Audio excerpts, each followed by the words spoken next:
Hello everyone.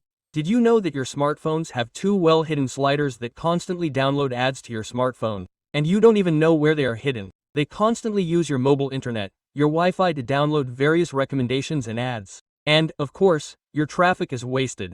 RAM and processor are constantly loaded. And in general, ask yourself the question, why do I need such functions that download ads that no one likes? Now I'll tell you everything and show you where it is. Be sure to support the video with a like, subscribe to the channel and share with friends. So, I think that each of us in any case installs some different themes on our smartphones, some different wallpapers that decorate our desktop, our smartphone screen. So, your smartphones have such settings and such utilities built into them that, by default, work on a permanent basis.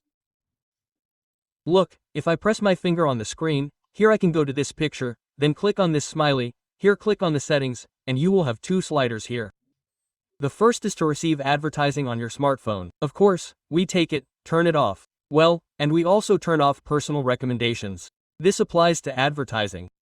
After this, the standard settings and standard functions through which you can set your desktop wallpaper will stop sending you various advertisements in hidden mode that you see when using your smartphone.